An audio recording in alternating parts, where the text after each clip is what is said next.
तुलसी को जल देते समय बोलने चाहिए। यह 3 शब्द सभी मनोकामनाएं पूर्ण हो जाती हैं।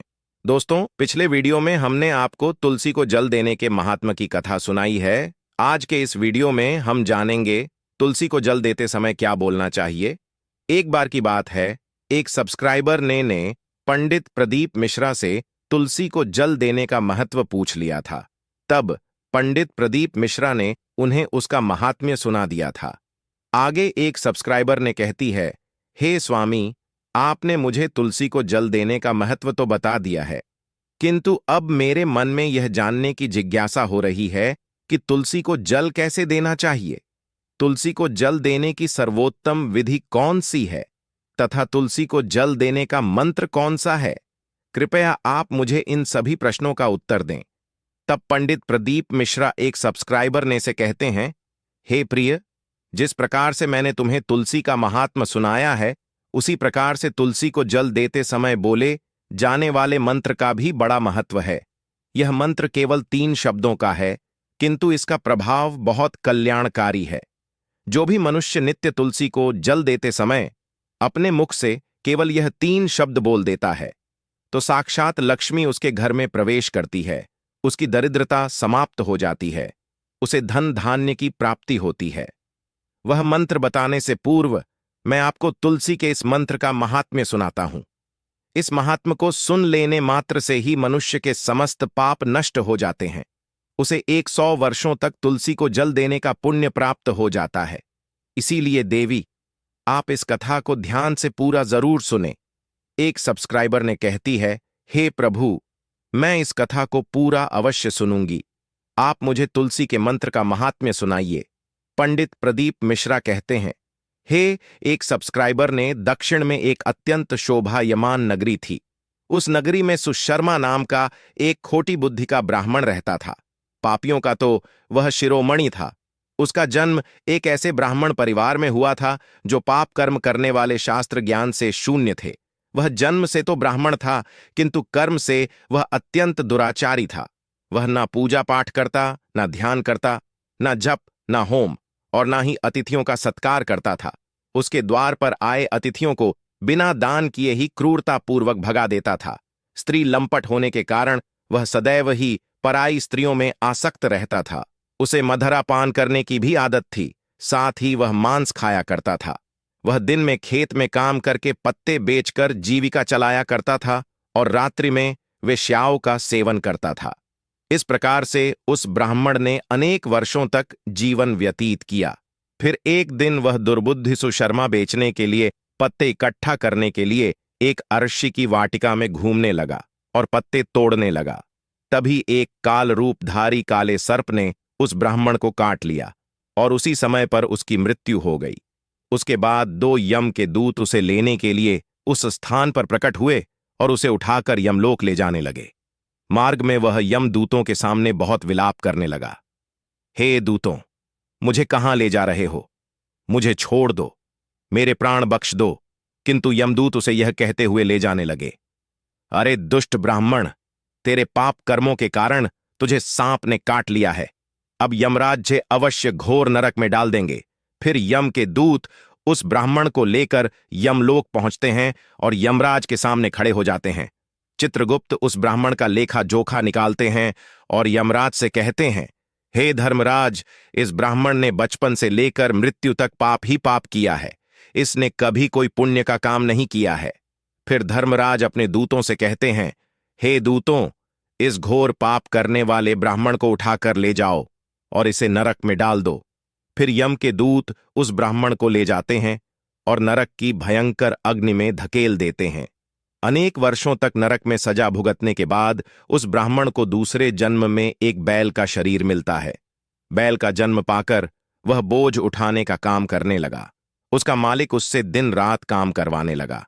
फिर जब उस बैल की शक्ति कम हुई तो उसके मालिक ने उसे एक लंगड़े आदमी को बेच दिया। उस लंगड़े आदमी ने उस बैल को खुद का बोझ उठाने के लिए उपयोग किया। वह उसकी पीठ पर बैठकर घुमा करता था।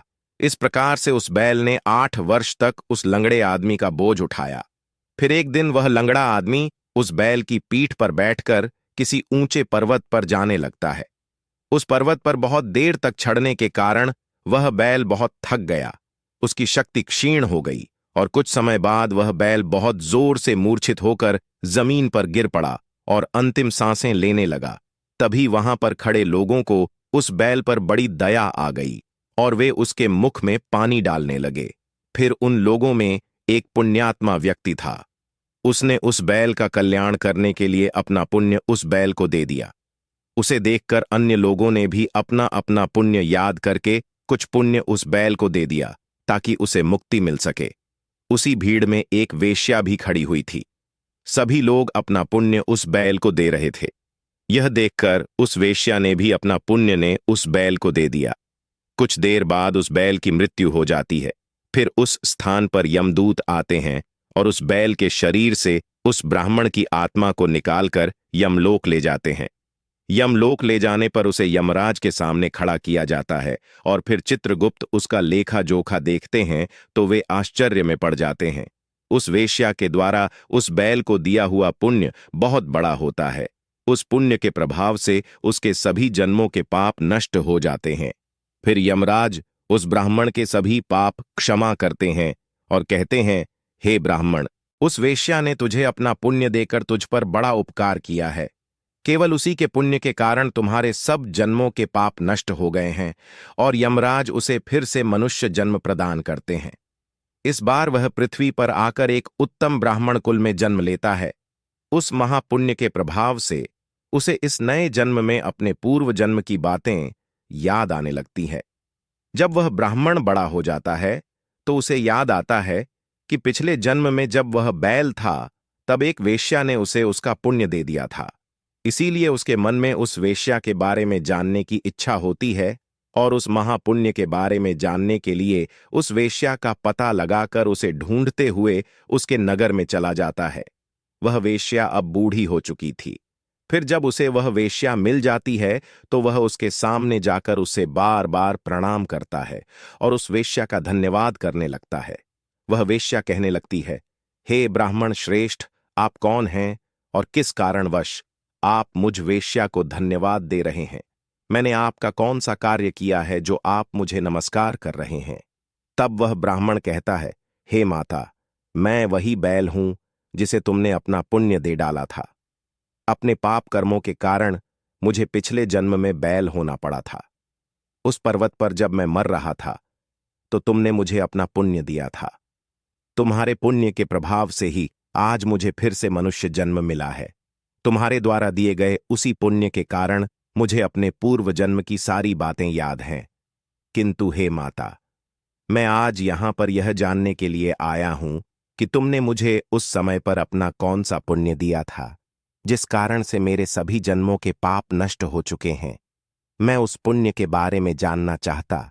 तब वेश्या ने कहा, हे ब्राह्मण श्रेष्ठ, मैंने तो अपने जीवन में कोई पुण्य के काम नहीं किए हैं, किंतु मेरे घर में एक तोता है जो पिंजरे में रहकर हमेशा कुछ बोलता रहता है, जिसे सुनकर मेरा अंतकरण पवित्र हो गया है। उसी तोते के द्वारा बोले गए मंत्र का पुण्य मैंने तुम्हें दान में दिया था।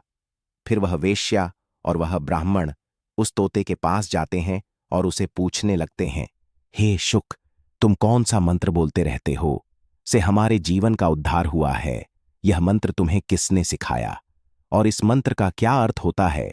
तब उस तोते ने अपने पूर्व जन्म का वृतांत सुनाना आरंभ किया। वह तोता कहने लगा, हे ब्राह्मण श्रेष्ठ, पिछले जन्म में मैं एक ब्राह्मण था। मैं अपने ज्ञान के अहंकार में अंधा हो चुका था। मैंने कभी गुरुजनों का आदर नहीं किया, सदैव ही उनका अपमान किया। मुझे अपने ज्ञान पर इतना अधिक घमंड हो गया था कि जिस कारण से मेरे क्रोध बहुत अधिक बढ़ गए और मैं सभी से द्वेष करने लगा। अन्य मनुष्यों को तुच्छ समझने लगा, विद्वानों का भरी सभा में अपमान करने लगा। फिर कालांतर में मेरी मृत्यु हो गई और मुझे यमलोक ले जाया गया।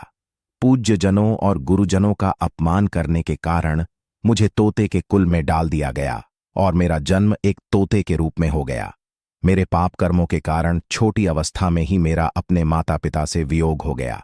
फिर मैं पेड़ की डाल पर बैठ रो रहा था तो उसी स्थान से कुछ मुनि जा रहे थे। उन्होंने मेरी दयनीय पुकार सुनी और मुझे लेकर अपने आश्रम में चले गए।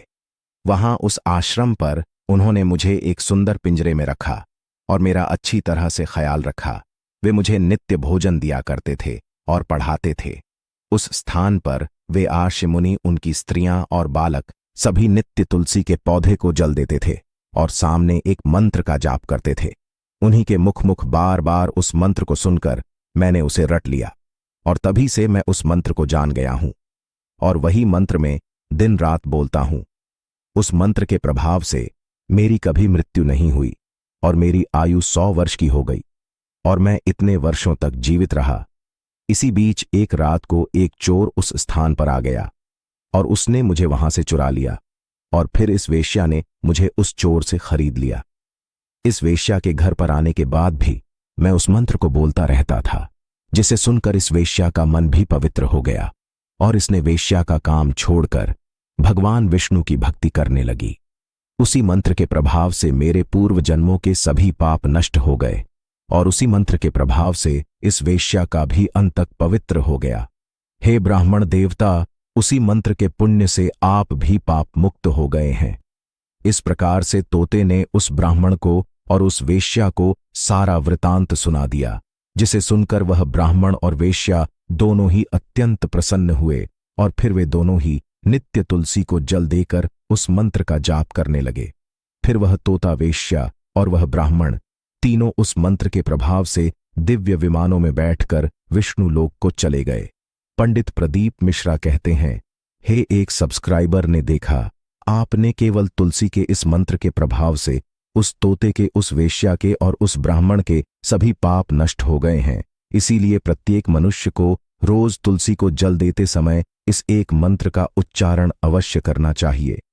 हे देवी, वह मंत्र इस प्रकार है, इसे तुम ध्यान से सुनो। ओम वृंदावन स्वाहा, ओम वृंदावन स्वाहा। श्री कृष्ण कहते हैं कि जो भी स्त्री नित्य तुलसी के समक्ष इस मंत्र का उच्चारण करेगी वह सौभाग्यशाली बनेगी।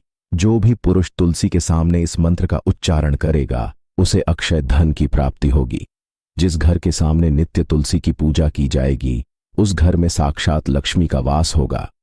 तुलसी का यह मंत्र राजकल्पतरु है। यह समस्त फलों को प्रदान करने वाला है। अतः जो भी तुलसी के सामने इस मंत्र का उच्चारण करेगा उसे संपूर्ण सिद्धियां प्राप्त होंगी।